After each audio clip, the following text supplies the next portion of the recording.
Hello, everyone. Welcome to this week's webinar. And that opening is, everybody knows Star Wars is opening today. The lightsabers out. We are ready to rock and roll. You underestimate the power of the Force. Yeah, I'm excited. It's cool. Oh, man, I'm excited. Well, we will welcome you to this week's webinar. As usual, we're brought to you by Medicus Golf and Kick-X Golf. We're here at Tiffany Green's Golf Club in Kansas City, Missouri, here with Brenndan Cooper. If you have any questions, be sure to put them in the sidebar, and we'll get to those when we get done. Today, it will be the last webinar for the year, for 2015. So we have compiled the top 10 list of the questions we get asked the most. We should have brought a celebrity in, like Letterman used to do, Or Johnny Carson. Yeah, there you go. There you go. So we're going to start, and we're going to work our way to the number one topic, but we're going to start off number 10 today. So number 10 of the top 10 questions that people always ask us are related to what we call wrist conditions. And that relates to where the wrists are in the backswing, the downswing, impact. Right? So, it's going to vary from player to player, obviously, but when you get to the top of the backswing in an ideal world, you would like to have the shaft and this arm all in one line and not bent in two lines like this. You can see this is going one way, the arm's going the other. With this, they're all in one line. So that would be ideal at the top. There are people that get this thing bent with the face wide open, and as soon as they start the downswing, they roll their hands back and they take it to flatten it once again. Then you have the impact conditions. Well, we want the left arm and shaft in line, not out of line. That's out of line. That would be arching the left wrist. That would be bending the left wrist. Again, no good. Because what happens is, if you look from your shoulder to the club head, when it's in a straight line, that's how long the lever is. When you go like this, the lever is only half that distance. If you go like this, it's only half that distance, right? So wrist conditions are pretty important in the golf swing to control the club face and the sweet spot. Got to control those. We've got to have those. So number 9. Number 9, Cant Turn. Get that all the time. People say they can't turn. A lot of times, and it seems like the last couple months, we always get this one from somebody. And people are always saying, well, I don't feel like I can turn enough.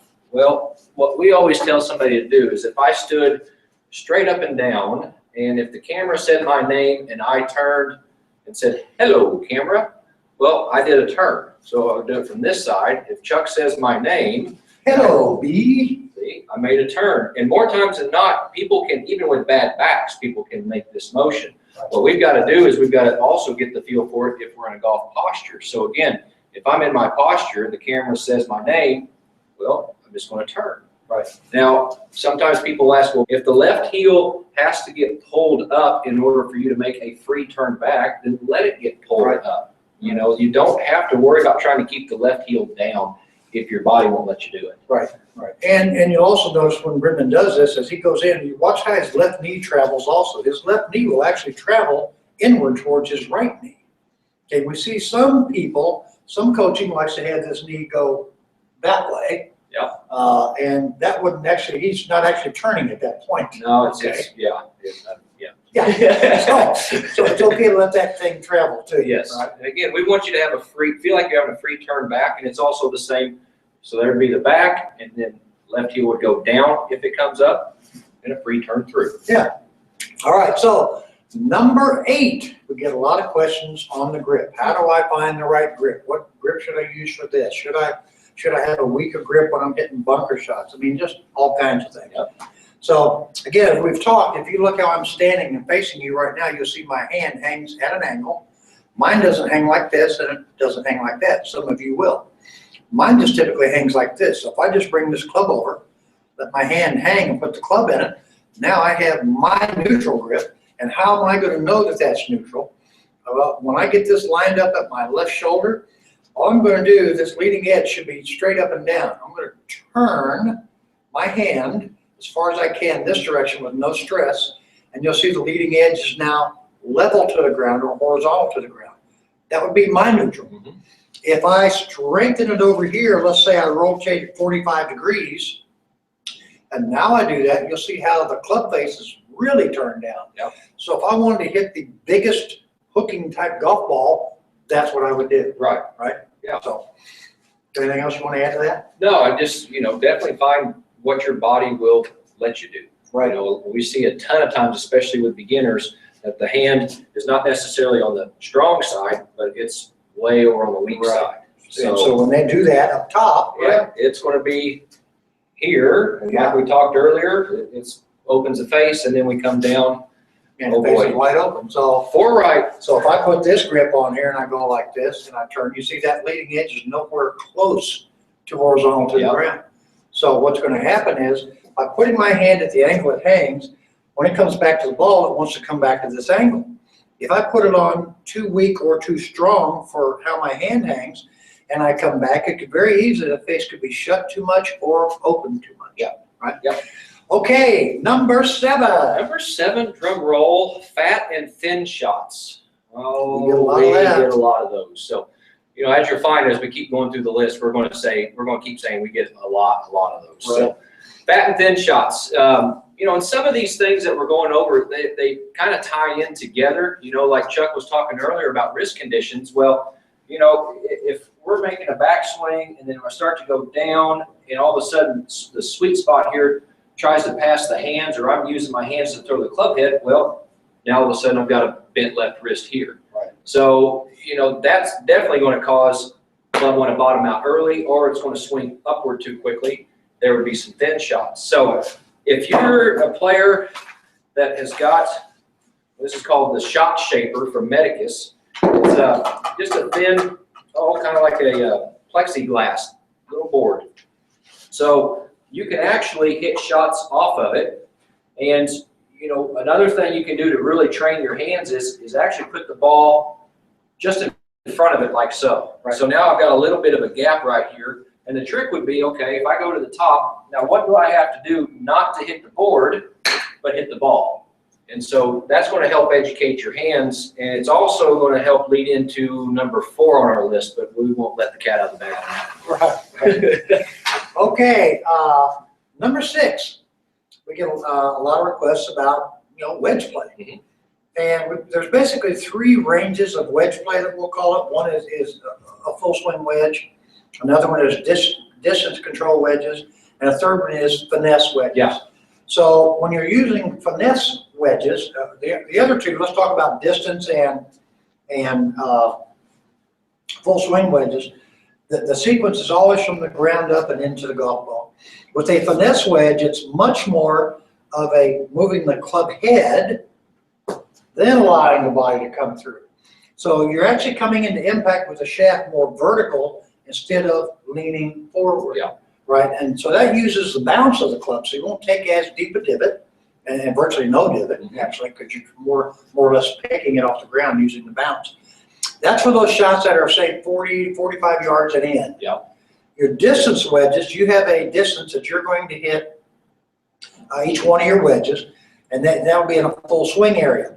So now distance wedges, you would take the same wedge, you'd make the same backswing, but you would vary impact locations and exit locations to give you 9 different distances and trajectories with every wedge in your bag. Yep. Right, so that's how we kind of break that down. And if you look up on there, on our webinar series, we've gone through this thing probably 10 or 15 times this year, so you can see more information about that. Number 5, club head speed. We get that an awful lot. We don't normally get people that come to us wanting less club head speed. Right. Well, I haven't had anybody come and say, boy, I'm hitting it too far. How do I hit it shorter? Yeah, how do I do that? So the thing we need to do with club head speed is understand where do we get the speed from? And, what we see a lot of times with players that try to generate speed is it's a lot of up to the top and a lot of this motion here. Right. So, they're obviously the sequence is out of whack and they're not going to generate anything. Right. So what we try to get players to understand is, look, in order to get the speed right, the body's got to be able to start to transport and carry the arms and the club, but the arms have then got to have some freedom to swing. Right. So, you know, if you have an alignment rod or even a rope, we kind of fallen in love with the rope. Yeah. But if you take a rope and I go to the top of my backswing and just let the rope get on my shoulders. Now, if I just try to think, okay, swing my arms and get this rope swinging with a whoosh, you can see what my body did. It responded to that, and voila. You know, if you did just a simple alignment rod here, now if I go to the top and I try to put a lot of effort with my body here, that made a little bit of a swoosh. But now if I go up again and do the same thought, all right, swing the arms. Definitely a bigger difference there. Yeah, big difference, higher pitch, more swoosh. Is that what you call it? No, you call it whoosh. Whoosh. I'm not sure what that is. I think it's swish. Isn't there a swoosh? We'll get back to you. We'll get back to you. We'll get back to you. Yeah. Okay, number 4. We're going to talk about weight shift, or as we call it a lot, pressure shift. Mm-hmm. You know, we see an awful lot of golfers that struggle. They get to the top of their swing, they start turning their upper body, and their weight hangs back on their back foot, so now they have to kind of flip the club past their hand. So they're doing about 3 things there that result in loss of distance, loss of trajectory, and loss of accuracy. Mm-hmm. So you got to feel, and we've done this drill many times too, just as you swing the club back, pick your foot off the ground, put it down, swing the club, and pick this one up. So it looks like this in motion. Okay, this is helping you feel how the pressure is transferring back and forth during the swing. We can also use the Medicus Crush It. And it's just a little orange ball here. I'll back up so you can see it. So I would put this down underneath my foot, okay? And I'm going to start with my heel slightly raised. And as I go back, I'm going to raise my heel even more. Now I'm going to step on the Crush It. So that just moved my pressure forward, and then I can go forward. Yeah. So you can put it under your heel, you can put it under your instep. But again, as you're going up, you'll notice that I'm picking it up, putting it down. So if we go from this angle, I think you'll be able to see this a little more if I put this right here. When I go up, you see that my foot is not touching it. Now it's pushing it down. Now I can swing back and forth. So you have to be able to move the lower and get the pressure forward before you start the downswing. Yeah. And a lot of great players, great ball strikers, they'll move this way, and right about here, they actually start moving the other way. I mean, Hogan kind of went here, and right about here, he started over here almost. Then it was his turn. Yeah. And so in his book, 5 Easy Lessons, he talked about starting the downswing by turning the hips. That's ruined a lot of golfers. He left the part out about when he started turning his hips, he was already into his front side. Then he could turn his hips freely. Yeah. Okay. Yeah. So again, think about your pressure. You have to add pressure to get into the ground. Okay. And again, it's just simply here. Now step on something. Feel like you're stepping on, or you're putting more pressure into this heel as you're coming into impact. Okay. All right. Number 3. Slicing and hooking. Oh boy. Oh buddy, let's get that one. Let's get Big Club out here. All right, so if you're battling the slice or the hook, you know, it all goes back to understanding the relationship of the path and the face. Right. You know, so if we've got the Big Club here, so I'll tell you what I'm going to do. I'm actually going to hold it with a rod here so you can kind of see a little bit of path. So let's say we're battling the old slice-a-rooney here. And that white rod will be old target line. So now, if I go to the top of the backswing, you can see where the rod and the club's pointing, pretty close to target line. But now all of a sudden, if I start going out and across, and I come in and the face is pointing way off this way, well, look out, gallery, it's coming in for you. Yeah. You know, but now, if you're somebody that battles a big hook, all right, well, it's going to be the opposite. So again, I'm in a pretty good spot here, but then if I start down, now the rod's going to shift, get more to the inside. Now you can see how the face is going more down the line here. That ball is going to be hooking like blazes. So it's, again, understanding the difference between the direction the path is going, you know, and where the club face is going, and that's going to tell you what pieces you need to kind of Right, adjust. so the ball always curves away from the path. Yep. If it's curving away from the path. Yep. So if you continually slice it, you've got your path going left and you've got your face going left, but there's too big a dispersion in there. So you still want, if you want to play a fade, the path has to go left, okay? But the face, you want the path to go farther left than where you have the face, and the face is also pointing left. If I want to draw it, the face is going to point to the right, because that's where we want the ball to start, and the path would be farther right than where the face is pointing. So those two things together are going to help you straighten out your ball flight. All right, number 2, starting the downswing. We get a lot of people, we talked a little bit about that when we were talking about the pressure, you know, and how the weight moves. Good players always start from the lower part first. Some of them continue this way as they come into the golf ball, do it from this angle. They'll start lower, then the lower is really spinning out, and the club's way behind, and they get here. Jim Furyk would look like this, all right? Whereas Henrik Stenson, yes, he's going to start this way, but his chest really starts rotating in. His body, his lower slows down, and the upper just really takes over. So you might be somebody that's built like that, but irregardless, you still have to get the lower half going to get that pressure moving toward target or toward your delivery line. Exactly. I mean, 90% of the players we see, it's always, instead of from the bottom up, it's always the top down that's right. You know, so definitely you want to try, even the rope that we were swinging earlier, the rope is a great exercise to do, because since there's no weight there, in order to get the whoosh, swoosh, swish, slosh, whatever we call it, to go with some speed, you're going to have to initiate more from the ground up than you are from the top down. So I'm just going to show you from the down the line view when you do this rope drill. So if I'm up here at the top and I do my upper body, you'll see the direction this rope just went. If I get up here and now I start moving my arms, you'll see the direction the rope went more this way, because I didn't initiate it with my upper body, which throws the rope out and across. So when I get here, I'm adding my pressure, that's what I just did, and now I'm swinging my arms, and my arms will swing more for a right-handed player to the right. So it'll change my path from going too far left to going to the right.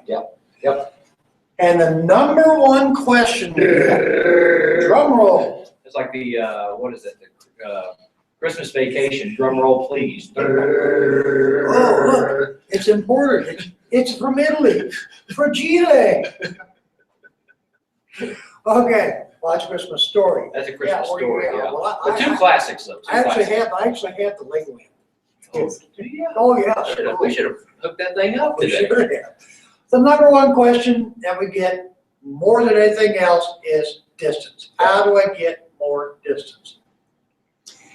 Well, you can stand here with a club and move your lower body all you want, and this club is not moving. It's a good Elvis impersonation, though. It is not moving. All right, so the body plays a supporting role. It has to give you the support and the speed and the balance. But the arms need to swing to generate the speed. So the body's in a supporting role there. So you have the swinging of the arm speed. You have obviously hitting it in the sweet spot. Your angle of attack, your angle of approach. I mean, those are things that add up to hitting the ball farther. Yeah, and you know, if you go through our list, you know, in wrist conditions, cant turn, fat and thin, grip, anything that's on that list, if you're struggling with one of those, two of those, it's going to affect your distance. Yeah. You know, because everything we've talked about, you know, making sure that we have flat left wrist, or, you know, pressure forward or free turn back, all those at the end of the day, that affects the distance you're going to hit it. Right. You know, so even if you may not struggle with some of these, it's always good to check yourself and make sure that you're doing some of these things correctly, just to keep it up to speed, if you will. Yeah. All right, well, let me see if we have any questions here. Okay, so, air. Are you pulling or pushing forces in the golf swing? Oh. Now, what is it we always say, Chuck? Depends. Depends. It depends. So, you know, you can, if you're pulling it, okay, and I'm a right-handed golfer, well, it's going to feel like I'm pulling more with the left, my left hand, left arm. If I'm pushing it, then it's going to feel like I'm doing more of a pushing motion with the right arm. You know, again, it depends on the player. Anytime that Chuck and I get asked that, you know, that's literally what we'll say. Well, it depends. You can do one or the other. But if you're going to do one or the other, there's a few other pieces that need to go in place. But at the end of the day, it doesn't matter if I'm trying to pull it more with the left or if I'm trying to push it with the right. We're always going to monitor certain keys and make sure that they're lined up where we need them. You know, especially, you know, flat left wrist at the bottom, weight forward, you know, steady head. Because, you know, if we can do those, it's not going to necessarily matter if you're pushing it or pulling it. We got any more there, Chuck? We have one more coming up here.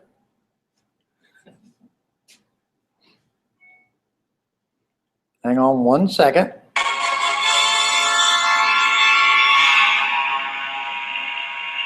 Until this battle station is fully operational, we are vulnerable. The Rebel Alliance is too well equipped. They're more dangerous than you realize. Dangerous to your Starfleet, Commander, not to this battle station. The rebellion will continue to gain support in the Imperial Senate. The Imperial Senate will no longer be of any concern to us. I have just received word that the Emperor has dissolved the Council permanently. The last remnants of the power in the universe. I suggest we use it. Don't be too proud of this technological terror you've constructed. The ability to destroy a planet is insignificant next to the power of the Force. Don't try to frighten us with your sorcerer's ways, Lord Vader. Your sad devotion to that ancient religion has not helped you conjure up the stolen data tapes, or given you clairvoyance enough to find the rebels' hidden fort. Are you playing the whole movie? I find your lack of faith disturbing. Enough of this. Vader! And that was Chuck. He just couldn't Oh, I resist. couldn't help it. Okay, so, you know, we've had a good year at the webinars. We gave you the top 10 questions. And your lack of faith should not be disturbing. Yeah. Go back through the stuff we've covered this year. Work on those things. If you have any questions, just give us a ring. Red Friday, so go Chiefs. Yeah, Cowboys are out of it. So They're I'm still out. wearing black. Yeah, so, you know, hey, next year, right? Oh. Yeah. Okay, so we'll see you guys after the first year. Have a Merry Christmas, Happy Holidays, and we will see you next year.